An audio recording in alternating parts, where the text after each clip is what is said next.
rinite, sinusite, labirintite, faringite são algumas doenças comuns que ocorrem nas orelhas e no labirinto. Incomodam muito, não é mesmo? Hoje nós vamos conhecer mais sobre os tipos de rinites, conhecer os fatores que causam esse problema e, claro, saber sobre o tratamento.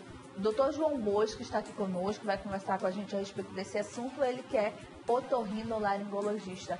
Seja bem-vindo, doutor, ao nosso programa. Bom dia, Paula. Muito obrigado pela gentileza do convite. Doutor, a gente nem começou a falar ainda sobre, já estava vendo para o senhor, né, as perguntas aqui, para você ter uma ideia, e claro que o doutor sabe disso, da quantidade de pessoas que sofrem com isso. É verdade, e mais no período atual, que é o período de chuva.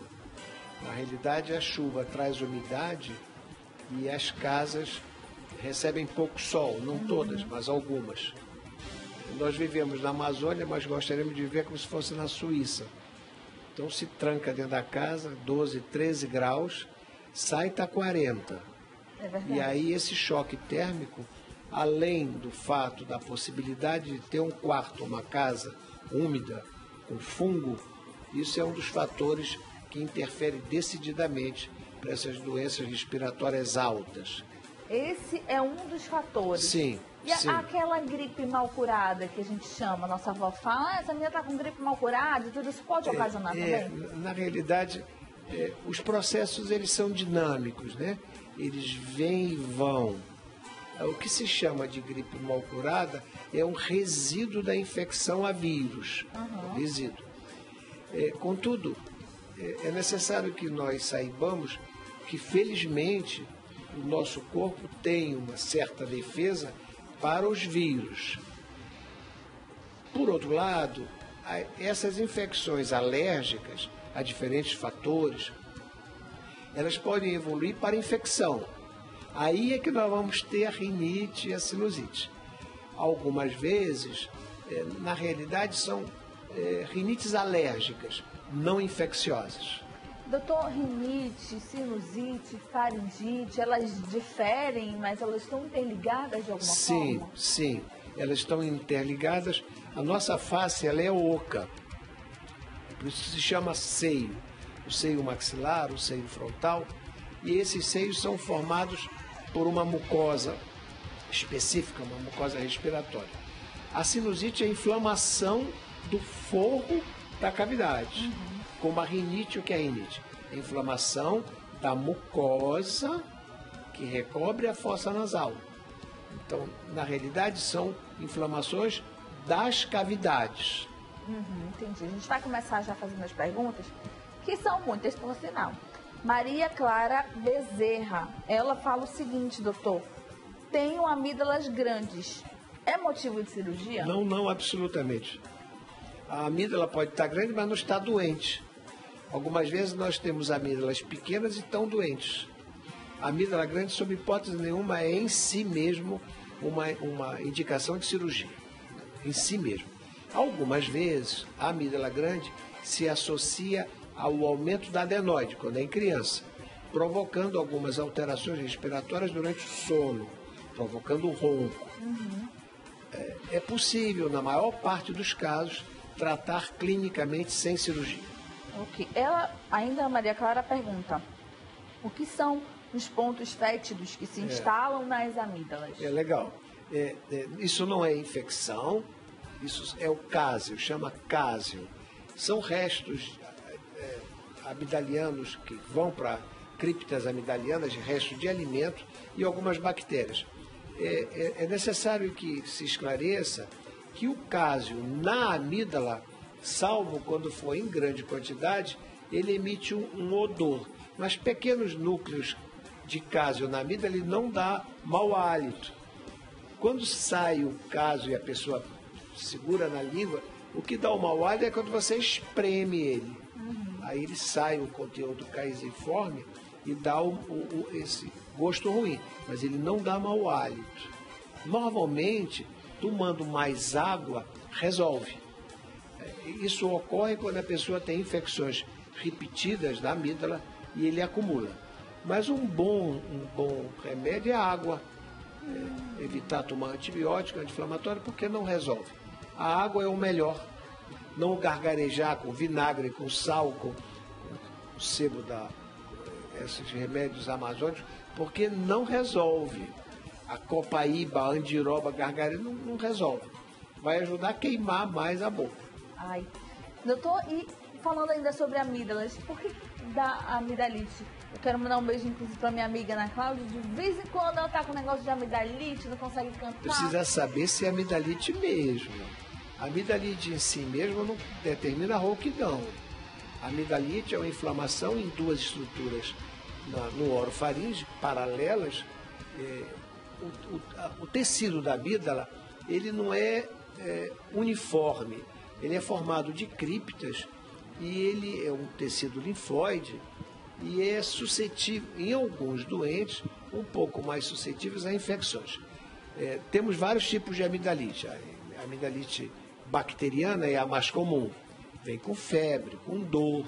Nem sempre a amígdala aumenta muito de tamanho, mas algumas vezes isso ocorre. Como é que se vai fazer isso? É o exame. Não tomar remédio que não seja visto pelo médico, evitar tomar antibióticos desnecessariamente, porque algumas vezes não é amidalite. A doente tem uma faringite, que é na parede posterior, colada à amígdala, mas não é amidalite. E a pessoa toma antibiótico à toa. Então, aumentar a quantidade de água, se tiver febre, um antitérmico. Olhe, tem otorrino praticamente em todos os postos de atendimento da Prefeitura e da Suzano. No Hospital Adriano Jorge nós temos uma equipe grande, o serviço de otorrino, eu já estou aposentado, a professora doutora Súnia Ribeiro, que atualmente é chefe do serviço, tem residentes de manhã e de tarde. E não é difícil marcar consulta. E temos otorrinos, que são nossos 6 residentes, que estão distribuídos na cidade, nos postos de atendimento da Prefeitura e da Suzano. Tem 2 perguntas aqui que eu acho importante da gente fazer. Com quantos anos uma criança pode ser diagnosticada com sinusite ou rinite? Isso é hereditário? Tem cura? As 3 perguntas são da Rosana Barreto. Vamos lá. Os seios da face de uma criança, elas não estão completamente desenvolvidos com 2 anos, 3 anos. São seios pequenos e, na maior parte das vezes, o processo não é só a rinite, só a sinusite. São rinossinusites. Esses processos inflamatórios, na maior parte das vezes, estão associados a condições alérgicas.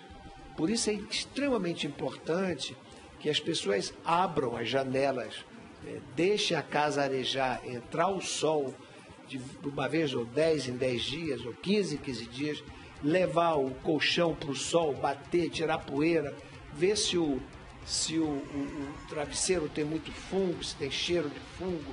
E principalmente, o ar refrigerado que é bom para o pai e para a mãe, não é bom para a criança. Então o pai e a mãe, normalmente é um ar refrigerado, a criança dorme no quarto do pai e da mãe, com temperaturas de 14, 15 graus. Não é possível. A temperatura razoável é 24, 25 graus, que é bastante razoável, não precisa dormir com cobertor. Uma criança que fica dormindo a 12 graus, 13 graus, invariavelmente ela tem infecção respiratória alta. Falando sobre o colchão, que o doutor falou, tira o colchão, coloca no sol. O João, do centro, ele fala o seguinte: vi na internet que jogar bicarbonato no colchão mata o ácaro. Não faça isso não. Faça isso não, cara. Olha aí, João, então não faz. É o sol. Aonde não tem sol, não tem vida. O sol é que faz o fungo morrer. O calor aquece. Quando ele estiver aquecido, você volta da cama. Agora tem que manter o quarto limpo. O quarto tem que ficar limpo. Limpinho. Quer dizer, tem muitas perguntas aqui, mas eu vou fazer a da Júlia Lima e aí a gente responde para ela. Usar cotonete todos os dias faz mal, doutor? A melhor maneira de limpar o ouvido é com cotovelo. O cotovelo é o único modo adequado de limpar os ouvidos. Significa que o ouvido não é para ficar cutucando. O melhor local do cotonete é na lata do lixo. Ele não serve para nada. Nada, absolutamente nada. Não mexam com cotonete nas suas crianças. Não coloque cotonete no ouvido das crianças, porque você empurra cera para dentro do ouvido. A cera não é sujo. A cera é uma defesa biológica do conduto auditivo externo. Quando empurra o cotonete, ele empurra, a cera sai e vai para dentro do ouvido, fazendo com que a criança ouça pouco, ou mesmo o adulto. Muitas vezes os adultos começam a ouvir menos por excesso de cera que empurra com cotonete.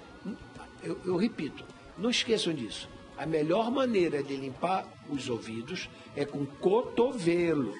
Não é com cotonete. Nada de cotonete. Doutor, eu queria muito agradecer a sua presença aqui com a gente. Ficaram perguntas aqui. A gente vai marcar um novo encontro com o senhor, tá? A gente vai ficar 2 blocos para esclarecer todas as dúvidas das pessoas, tá, doutor? Muito obrigado pela gentileza, Paula. Obrigada, senhor. Volte quantas vezes o senhor quiser, tá bom? Obrigado. E agora a gente vai falar de um outro assunto, mas ainda de saúde. O câncer de próstata no Brasil é o segundo mais comum entre os homens, ficando atrás apenas do câncer de pele. E a Urocentro vai esclarecer mais sobre esse assunto.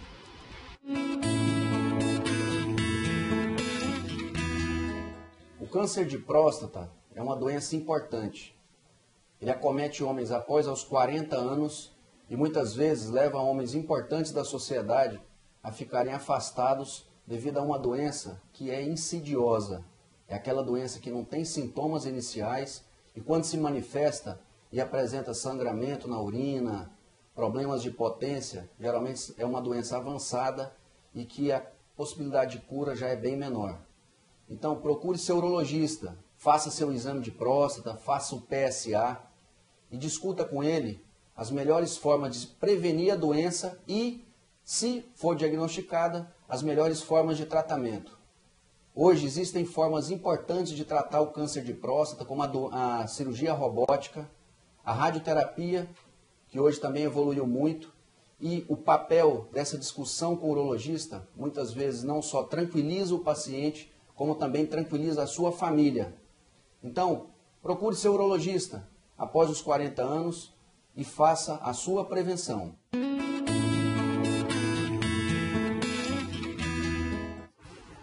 Nós vamos para o intervalo comercial. Daqui a pouquinho a gente volta com muito mais Estúdio Sat. Você fica comigo.